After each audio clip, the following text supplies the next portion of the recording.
Hello good morning students.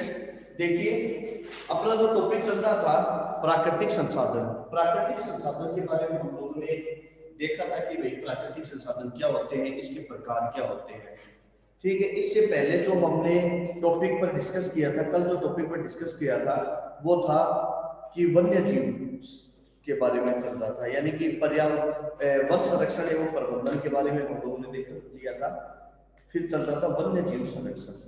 अब वन्य जीव संरक्षण क्यों जरूरी है, वन्य जीवों के फायदे क्या है, ये चीज हमने डिस्कस कर ली थी। अब है कि ये वन्य जीव संरक्षण यानी कि ये वन्य जीव विलुप्त हो रहे हैं आज के टाइम में। ठीक है, ये जो वन्य जीव है यह आज के टाइम में लगातार ये विलुप्त होने की कगार पर है। क्या कारण है, ठीक है, रीजन क्या है, इनकी विलुप्ति की कगार पर ये पहुंचे हुए हैं। तो इसका रीजन देखिए क्या होगा। तो इसका रीजन क्या होगा, इसका कारण क्या होगा। पहला है, इसका कारण देखिए, पहला है प्राकृतिक आवासों का नष्ट होना। कि जो वन्य जीव है, आज आपको पता है कि इनके जो प्राकृतिक आवास क्या है, पेड़ पौधे ही हैं। जहां पर पेड़ पौधे होंगे वहां पर ही वन्य जीव होंगे। और पेड़ पौधे कहाँ होते हैं, ठीक है, इनके प्राकृतिक आवास कौन कौन से हैं, जैसे जंगल है, पहाड़ियां है, खाइया, गहरी घाटियां। ठीक है, इसके अलावा नदी, समुद्र, ये इनके प्राकृतिक आवास है। ये आज के टाइम में नष्ट हो रहे हैं। अब इनके नष्ट होने का कारण रीजन देखो क्या क्या है। ठीक है, वन्य जीवों की विलुप्त होने के कारण, वन्य जीव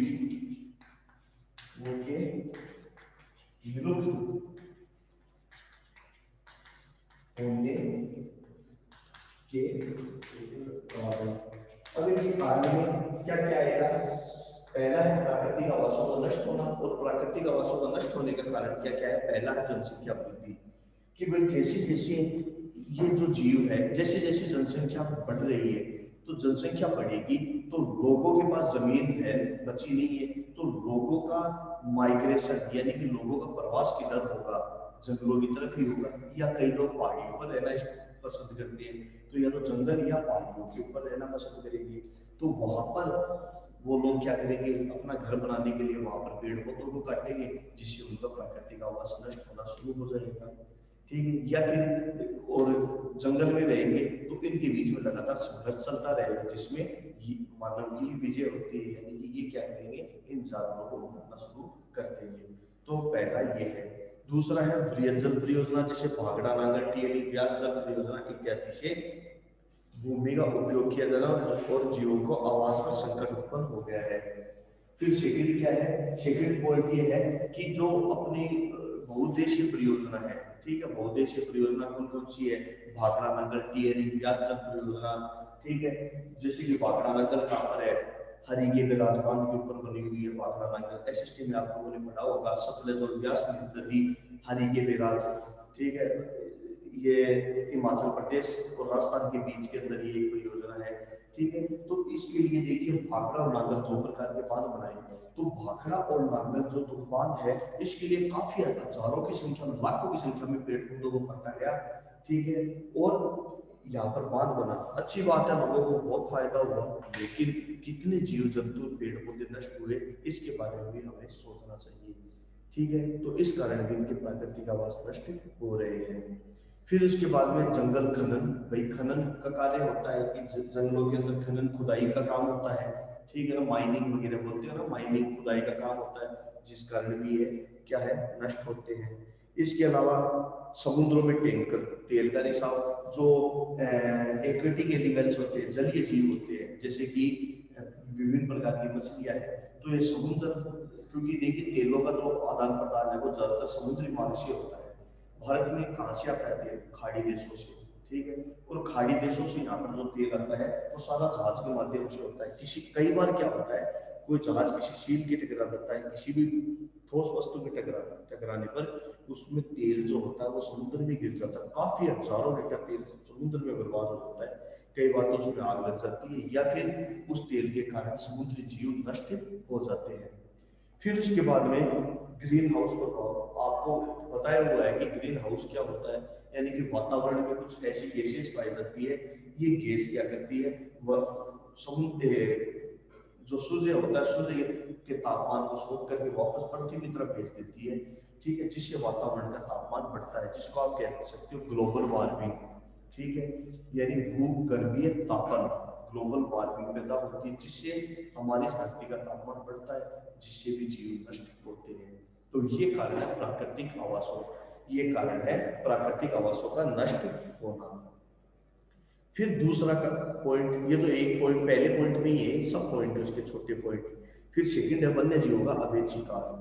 वन्य जीवों का अवैध शिकार के अंदर यानी इलीगल पोचिंग जिसको कहते हैं, कि कई लोग आज के टाइम में, कई लोग तो क्या होते हैं खानदानी रईसी दिखाते हैं, कई लोग ऐसे होते हैं जो अपने थोड़े से पैसे कमाने के लिए, ठीक है, इन बेचारे निर्दोष जानवरों को मार देते हैं, ठीक है, और अपना व्यापार करते हैं।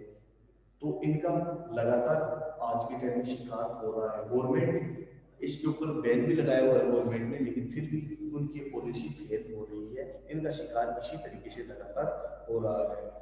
तो देखिए ये किसके लिए करते हैं, जैसे हाथी को मारते हैं उसके दांतों के लिए मारते हैं, शेर का शिकार किस लिए करते हैं, उसके स्किन के लिए, खान के लिए करते हैं, त्वचा के लिए करते हैं, ये बहुत महंगी बिकती है। सांप, सांप का शिकार क्यों किया जाता है, उसके स्किन के लिए और उसके जहर के लिए, स्किन और उसके जहर के लिए सांप का शिकार किया जाता है। गेंडे का शिकार उसके त्वचा के लिए किया जाता है। हिरण का शिकार किसके लिए किया जाता है, किसके लिए, उसकी स्किन के लिए, उसके सींग के लिए, और उसके कस्तूरी नापी, एक सुगंधित पदार्थ होता है नापी के अंदर कस्तूरी, उसके लिए हिरण का शिकार किया जाता है।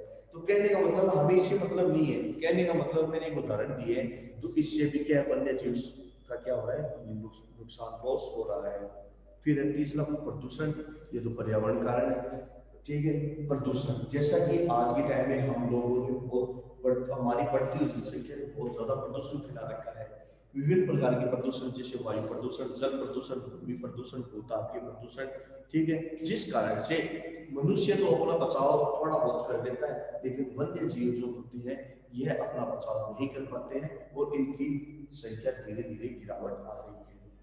फिर उसके बाद में मानव व वन्य जीवों में संघर्ष, सबसे बड़ा कारण आज के टाइम में यही देखने को मिल रहा है, मानव तथा वन्य जीवों में संघर्ष, struggle between human and wild life लगातार। जैसे कि आज जो लोग जंगलों की साइड में रहते हैं, ये वन्य जीव कई बार अपना रास्ता भटक जाते हैं, ये किसी का गलती से हमारे घर में आ जाते हैं, हम लोग उसको हम लोग ये समझ कर कि ये हमें नुकसान पहुंचा सकता है, और हम उसको मार देते हैं। कई बार जैसे सांप आ जाता है, ठीक है, बिच्छू आ जाता है, और हम लोग उसको मार देते हैं। तो यह संघर्ष आज के टाइम में लगभग हर जगह चल रहा है, ठीक है, जिस कारण से भी वन्य जीवों का नुकसान होता है। क्लियर, आ गया समझ में? हाँ, कुछ ही नहीं है क्या, आ रहा है क्या, बोला अगर, ठीक है, वेरी गुड। फिर अब देखिए ये चीज हो गया कि वन्य जीवों के विलुप्त होने के कारण, इनके विलुप्त होने के कारण तो हमें पता चल गया, ठीक है। तो वन्य जीवों के विलुप्त होने के कारण क्या क्या है, अब देखिए फिर एक है कि कि यह विलुप्त होने के कारण कई प्रकार के राष्ट्रीय और अंतर्राष्ट्रीय संस्था भी इसके ऊपर काफी कार्य कर रही है, ठीक है, काफी मात्रा में इसके ऊपर वर्क कर रही है कि ये वन्य जीव विलुप्त हो रहे हैं। ऐसा ही अगर चलता रहा तो धरती के ऊपर बहुत मुश्किल हो जाएगी, क्योंकि प्रकृति ने जीवों को बनाया बहुत ही सोच समझ कर। हम कई बार सोचते हैं यार इन जीवों को क्यों बनाया, लेकिन नहीं, प्रकृति ऐसी नहीं है, प्रकृति ने इन जीवों को बहुत सोच समझ के बनाया है। जैसे कहा जाता है कि, अब कहते हैं ना कि इन जीवों को क्यों बनाया है, विभिन्न प्रकार की प्रजातियां क्यों बनाई, ठीक है, लेकिन ये ऐसा नहीं है जैसे मधुमक्खी है, कोई कहेगी मधुमक्खी क्यों बनाई, शहद के लिए, क्यों, शहद के बिना जीवित नहीं रह सकते, रह सकते हैं। लेकिन कहा जाता है कि यदि पृथ्वी की सारी मधुमक्खियों को नष्ट कर दिया जाए तो मनुष्य केवल 4 या 5 साल से ज्यादा जीवित नहीं रह सकता। अरस्तु ने ये नाम बताया कि जो साइंस फादर ऑफ जूलॉजी, जो विज्ञान का पिता कहलाता है, बॉटनी जीव विज्ञान का पिता कहलाता है, उसने ये बात की थी। थियोफ्रेस्टेटस ने भी ये बात की थी, जो फादर ऑफ बॉटनी था, कि यदि पूरे की पूरी मधुमक्खियों को खत्म कर दिया जाए तो मनुष्य 5 या 6 से 4 या 5 साल से ज्यादा जीवित नहीं रह सकता। उसका रीजन भी बताया था, तो वो इतना कोई जरूरी नहीं है, ये तो एक केवल समझाने के लिए है। तो देखिए विभिन्न प्रकार की जो संस्थाएं हैं वो वन्य जीवों को बचाने के लिए लगातार कार्य कर रही है, लगातार प्रयास कर रही है, ठीक है, जिसमें से एक संस्थान है जिसका नाम है IUCN। IUCN का पूरा नाम बोलो भाई। Very good. International union for conservation of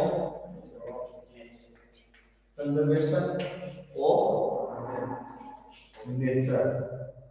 conservation of nature, ठीक है। ये है IUCN, एक अंतरराष्ट्रीय संस्थान है। इसका नाम आप लोगों को याद ही रखना पड़ेगा, अगर हिंदी में रखो या इंग्लिश में रखो, कोई सा भी आप नाम याद रख लेना, ठीक है ना। तो IUCN, international union for conservation of nature, यह इसने क्या किया कि एक बुक प्रकाशित की जिसका नाम है रेड डेटा बुक। हिंदी में नाम है लाल आंकड़े पुस्तिका। लाल आंकड़े पुस्तिका इसने प्रकाशित की। इसने इस पुस्तिका के अंदर उन जीवों को रखा जो इस टाइम जिसकी संख्या बहुत शोचनीय बनी हुई है। यानी कि जैसे मनुष्य को तो क्या फायदा, बहुत है मनुष्य तो, उनको तो क्यों रखेगी। यानी कि जो जीव विलुप्ति की कगार पर है, यानी एक्सटिंक्ट होने की कगार पर है, एंडेजर्ड है, यानी कि जो विलुप्त होने की कगार पर है या आने वाले समय में विलुप्त हो जाएंगे, जिसकी संख्या को हमें बचाना है, उन जीवों के बारे में इसके अंदर लिखा हुआ है। अब देखिए क्यों, क्योंकि हर चीज का डेटा रखना बहुत जरूरी है। जैसे कि हम लोग दुकान करते हैं तो उसका हिसाब नहीं रखते, हमारे पास इतना स्टॉक है, ठीक है, तो स्टॉक है तब हाँ भाई ये खत्म होने वाला, अब त्योहार का सीजन आ गया, अब हमें ये मंगा लेना चाहिए, इसकी डिमांड ज्यादा है, ठीक है। तो ये हर चीज की हम देखते हैं कि इसकी डिमांड ज्यादा है, इसकी इतनी क्वांटिटी मंगाओ, इसकी डिमांड कम है, इसकी क्वांटिटी इतनी मंगाओ, इसकी कम क्वांटिटी मंगाओ। इसी प्रकार से इन आंकड़ों की पुस्तिका रखी गई कि हर साल कितने जीव नष्ट हो रहे हैं। जैसे सेब, ठीक है, जैसे कि गेंडा है, हर साल आज इस साल इतने गेंडे थे, अगले साल इतने हैं, कम हो रहे हैं, बढ़ रहे हैं, ठीक है। तो इस प्रकार के आंकड़े इसके अंदर होते हैं, ठीक है। तो इस प्रकार से इसमें जीवों की जो शोचनीय जीव है, जिसकी संख्या विचारणीय है, उन जीवों को 5 भागों में बांटा गया है। 5 भागों में बांटा गया है। उसी नाम बताओ। पहला है, वेरी गुड, इन जाति को 5 भागों में बांटा गया है। पहला है विलुप्त प्रजाति, सेकंड है वेरी गुड संकटग्रस्त एक्सटिंक्ट स्पीशीज, संकटग्रस्त यानी एंडेंजर्ड स्पीशीज, ठीक है, संकटग्रस्त प्रजातियां। थर्ड है सभेद्य, होगा सभेद्य प्रजाति। चौथा है, चौथे का नाम है दुर्लभ प्रजातियां। चौथा है रेयर स्पीशीज, है ना, दुर्लभ प्रजातियां, दुर्लभ प्रजातियां। और पांचवा है अपर्याप्त, होगा अननोन स्पीशीज, यानी अपर्याप्त ज्ञात जातियां, अपर्याप्त ज्ञात जातियां।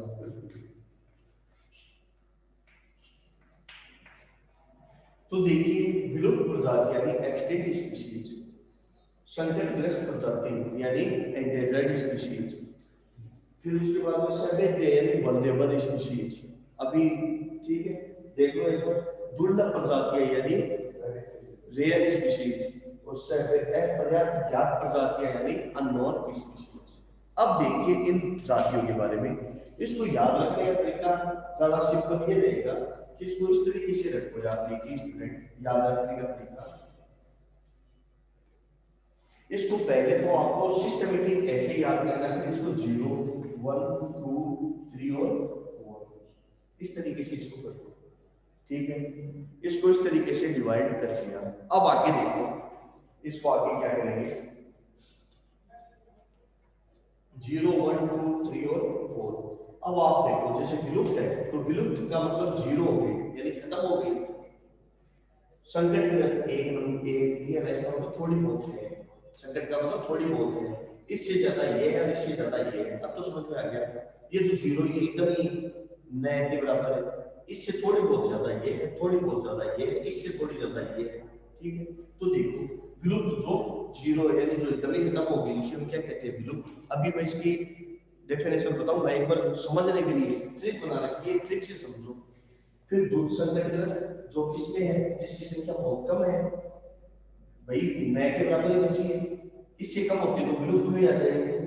तो जिसकी संख्या बहुत कम है अगर ध्यान नहीं दिया तो विलुप्त। सवैद्य इनकी संख्या भी काफी कम है, अगर ध्यान नहीं दिया तो संकटग्रस्त या विलुप्त। फिर उसके बाद में दुर्लभ यानी कि जो बहुत कम दिखाई देती, अगर ध्यान नहीं दिया जाएगा तो संकटग्रस्त या विलुप्त हो जाएगी। क्लियर?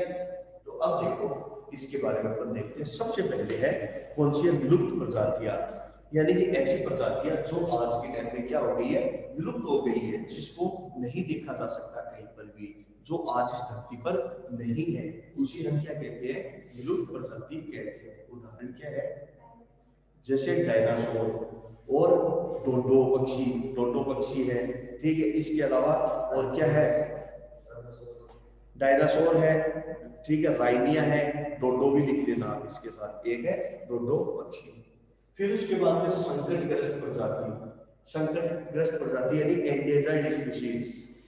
बताओ भाई, तो संकटग्रस्त प्रजाति वो होती है जो संकट की स्थिति में है, जिसकी संख्या बहुत कम बची हुई है। ठीक है, अगर इसके ऊपर प्रॉपर ध्यान नहीं दिया गया, अगर इसको बचाने के लिए ध्यान नहीं दिया गया तो आने वाले टाइम में ये क्या हो सकती है, विलुप्त भी हो सकती है। क्लियर? एग्जाम्पल क्या जाएगा, चीता, बब्बर, शेर, ये दो लिख देना होते हैं। ठीक है ना, इसमें आप क्या लिख सकते हो, चित्ता भी लिख सकते हो, बब्बर शेर भी लिख सकते हो, गेंडा भी लिख सकते हो, बघेरा भी लिख सकते हो। फिर उसके बाद में नेक्स्ट है सवैद्य प्रजातियां। सवैद्य प्रजाति क्या होती है, जो आने वाले टाइम में संकटग्रस्त हो सकती है। सवैद्य प्रजाति जो क्या हो सकती है, आने वाले टाइम पर संकटग्रस्त हो सकती है, क्योंकि ऊपर वाला ही बताना है। ठीक है, आने वाले टाइम में क्या हो सकती है, संकटग्रस्त, और अगर इस पर ध्यान नहीं दिया गया तो विलुप्त भी हो सकती है। क्लियर? जो अभी क्या है, थोड़ी बहुत बची हुई है, वरना आगे क्या हो जाएगी, संकटग्रस्त, और ध्यान नहीं दिया गया तो ये क्या हो जाएगी, विलुप्त हो जाएगी। एग्जाम्पल है डॉल्फिन, वेरी गुड। आप लोगों के मीडियम में इसका नाम नहीं दिया हुआ है तो इसका एग्जाम्पल आप लोग भी लिख देना, गंगे डॉल्फिन।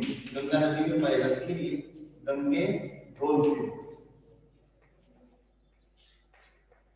गंगे डॉल्फिन, ये प्रजाति सफेद है। दुर्लभ प्रजाति, दुर्लभ प्रजातियां क्या होती है, बोलो भी, सही है। तो है, तो इसकी देखिए दुर्लभ प्रजातियां यानी जो दुर्लभ है, यानी कि विश्व के अंदर जो बहुत कम बचे हैं।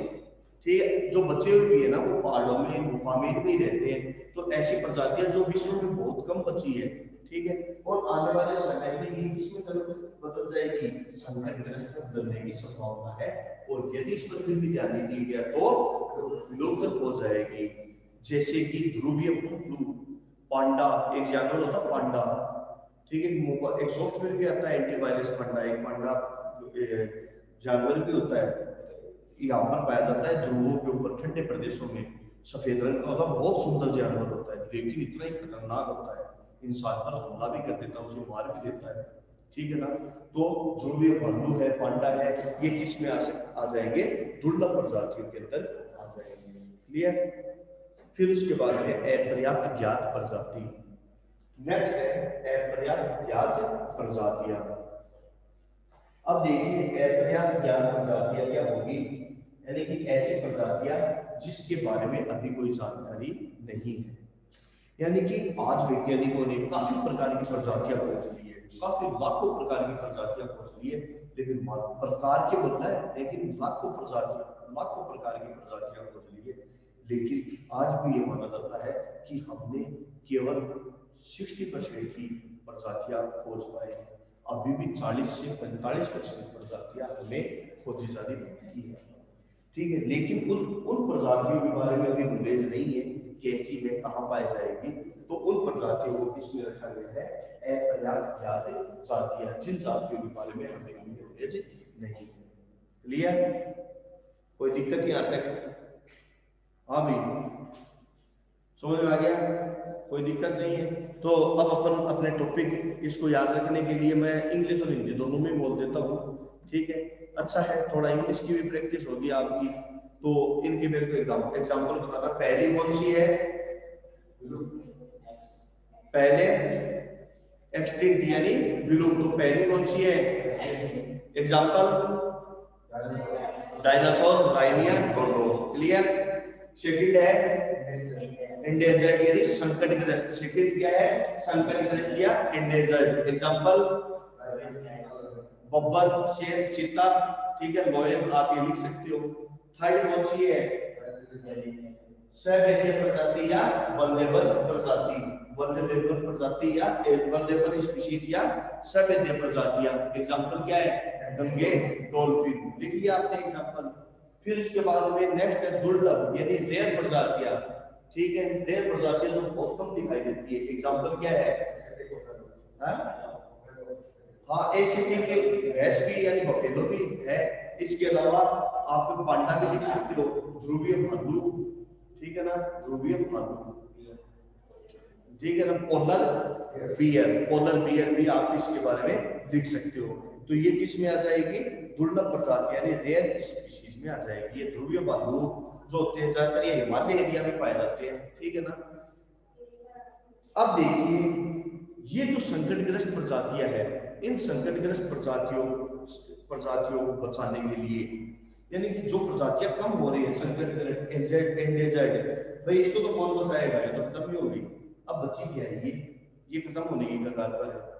फिर ये तो ये जो प्रजातियां हैं इनको बचाने के लिए गवर्नमेंट ने क्या क्या कदम उठाए हैं, हम इसके ऊपर डिस्कस करते हैं। तो देखिए क्या क्या कदम उठाए हैं।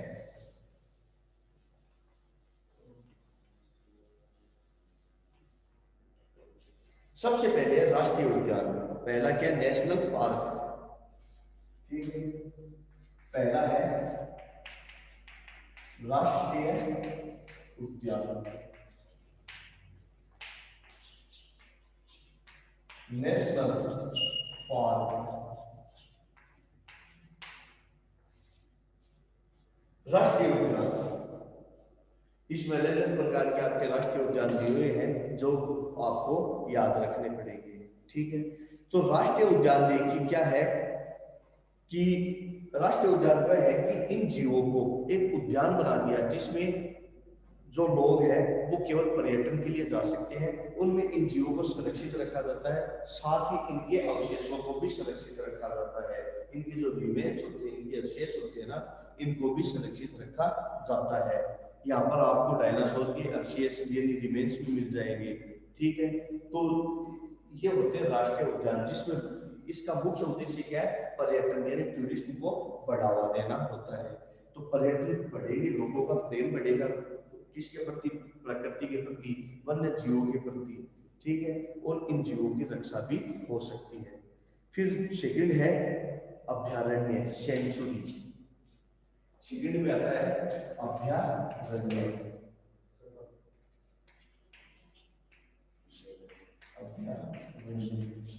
अभ्यारण्य मतलब सेंचुरी। क्या हुआ?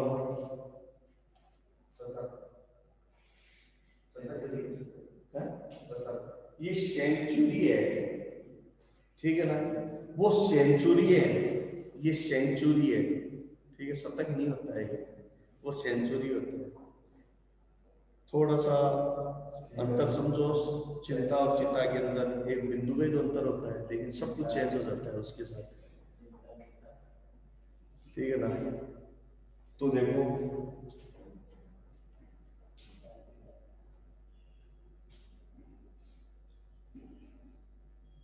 जैसे प्रिंसिपल की स्पेलिंग क्या होती है? PRINCIPAL। प्रिंसिपल यानी प्रधानाचार्य, लेकिन PLE करते हैं उसको तो सिद्धांत बन जाता है, PRINCIPAL, ठीक है ना? तो कोई भी शब्द हो थोड़ा सा चेंजिंग होती है, पूरा चेंज हो जाता है उसका, ठीक है? अब देखो, छोड़ो उसको। अभ्यारण्य यानी सेंचुरी। तो सेंचुरी क्या होता है? सेंचुरी का मतलब ये होता है कि जिसके अंदर जीव जो है वह अपने प्राकृतिक आवास में रहते हैं, जैसे जंगल में रहते हैं वैसे ही प्राकृतिक आवास में रहते हैं उसी तरीके से। बस अंतर ये है कि जंगल में उनका अवैध शिकार होता है, इसलिए उनकी संख्या कम होती है, और सेंचुरी जो होता है यानी अभ्यारण्य, इनको इनके प्राकृतिक आवास में रखा जाता है, लेकिन इनके शिकार पर पूर्ण रूप से प्रतिबंध है। यानी बाहरी व्यक्ति जो भी अंदर आएगा वह बिना परमिशन के अंदर नहीं आ सकता और अपने साथ हथियार नहीं ले जा सकता, केवल एक पर्यटक बन के घूमने के लिए यहाँ पर आ सकता है। इसमें जीव को उसका वैसा ही प्राकृतिक वातावरण मिलता है, उसी तरीके से जीव जैसे जंगल में होता है वैसे ही शिकार करता है, शिकार करके खाता है, प्रकृति के टच में रहता है। तो ये क्या हो गया अभ्यारण्य। इसमें अंदर परमिशन के बिना अंदर नहीं जा सकते। राष्ट्रीय उद्यान में कोई प्राइवेट कंपनी है, कोई भी है जैसे फिल्म वगैरह करने वाले हैं, ये लोग अपने निजी पर्पज के लिए, प्राइवेट कंपनी जैसे कोई फिल्म बनाते हैं तो अपने निजी पर्पज के लिए यहाँ नहीं जा सकते, केवल एक पर्यटन के हिसाब से ही आप यहाँ जा सकते हो। नेक्स्ट है बायोस्फीयर यानी जीवमंडल। तीसरा है जीवमंडल। जीवमंडल नीचे है यानी बायोस्फीयर।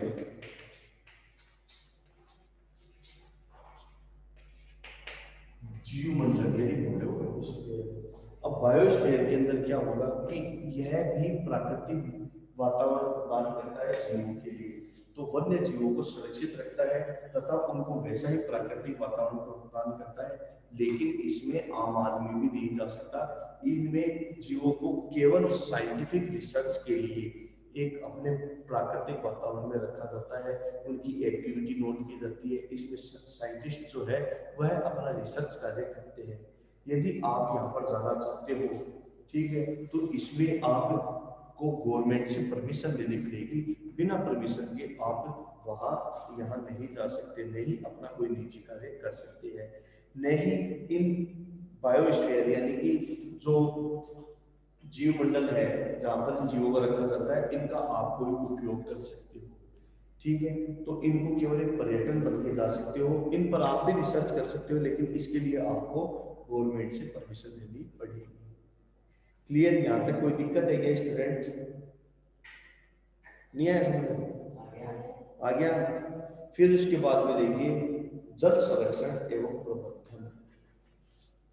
नेक्स्ट है पॉइंट अपना जल संरक्षण एवं प्रबंधन। देखिए अब थोड़ी सी क्या है कि ये एनवायरमेंट वाले चलते हैं, इसमें थोड़ा सा आपको ऐसा लगेगा कुछ दिन बाद में वापस फिजिक्स वाला टॉपिक स्टार्ट कर दूंगा। केमिस्ट्री का पोर्शन अपना कंप्लीट हो गया है, बस अब थोड़ा सा फिजिक्स का रह रहा है। एक तो टॉपिक रह रहा है आपका प्रकाश यानी लाइट का चैप्टर, और एक रह रहा है वर्क एंड एनर्जी, कार्य और ऊर्जा। केवल फिजिक्स के दो टॉपिक रह रहे हैं। आपको मैं एक चीज बता देता हूँ स्टूडेंट्स कि आपका 40% कोर्स गवर्नमेंट के द्वारा आरबीएससी बोर्ड ने आपका 40% कोर्स है वो कम भी कर दिया है। तो जो कम हुआ है वो टॉपिक मैं आपको बता दूंगा और केवल वही टॉपिक पढ़ाऊंगा जो आपके कोर्स में है। तो देखिए अब हम अपन बात करते हैं जल संरक्षण व प्रबंधन। जल संरक्षण प्रबंधन। तो देखिए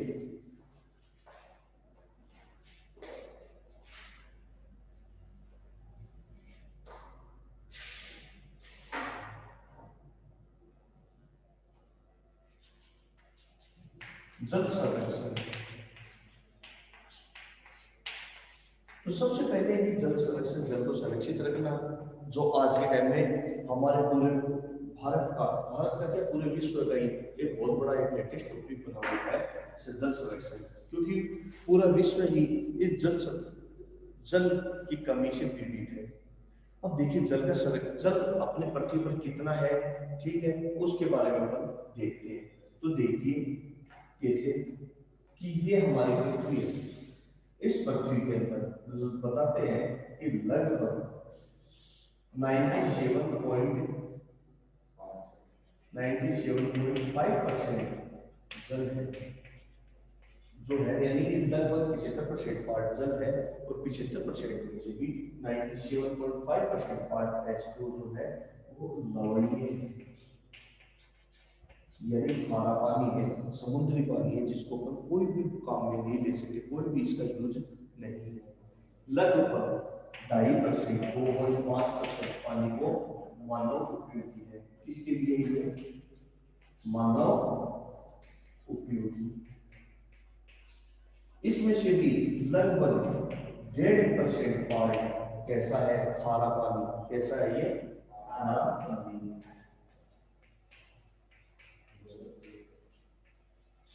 यानी कि खारा पानी का मतलब क्या है,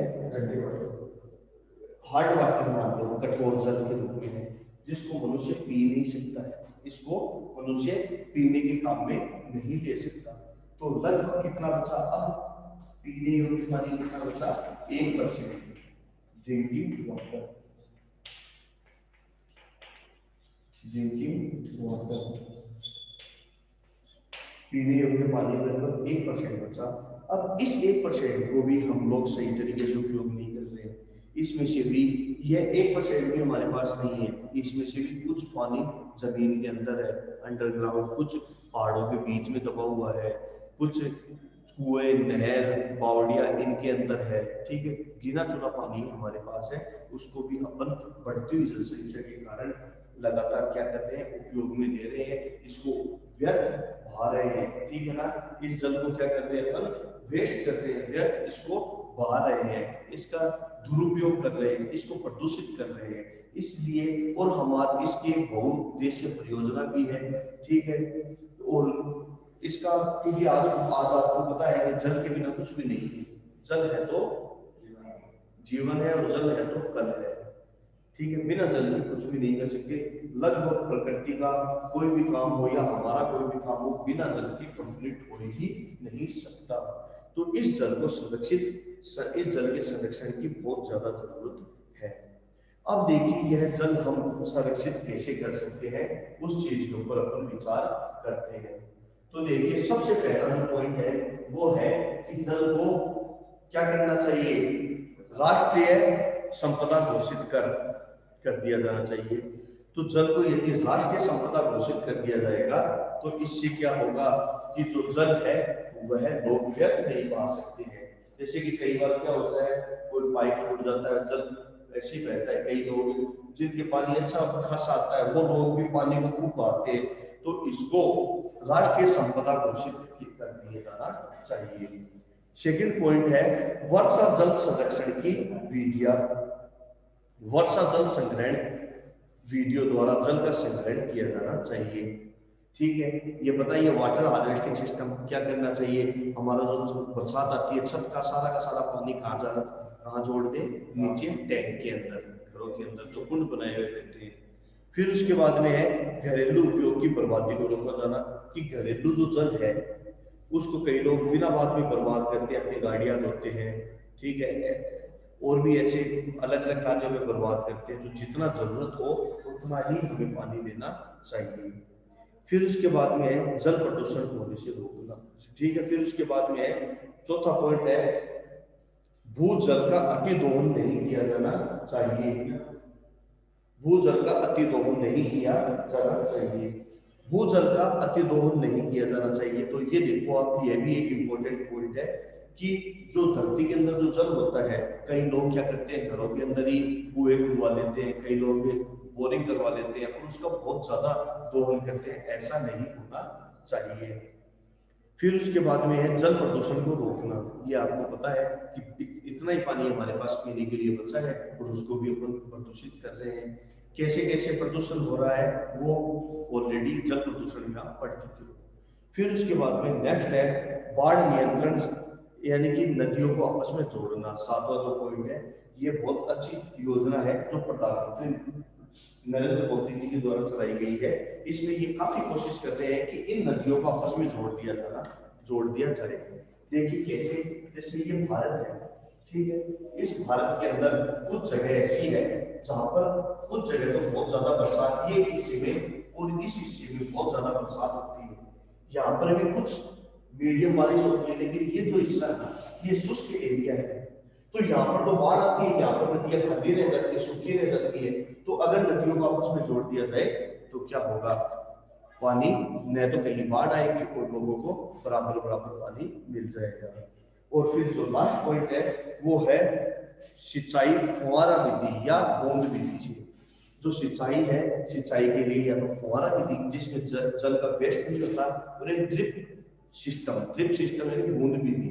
बूंद विधि में क्या होता है, दो पौधों के बीच में एक पाइप लगा दी जाती है, उससे बूंद बूंद करके पौधों की जड़ों को पानी मिलता रहता है।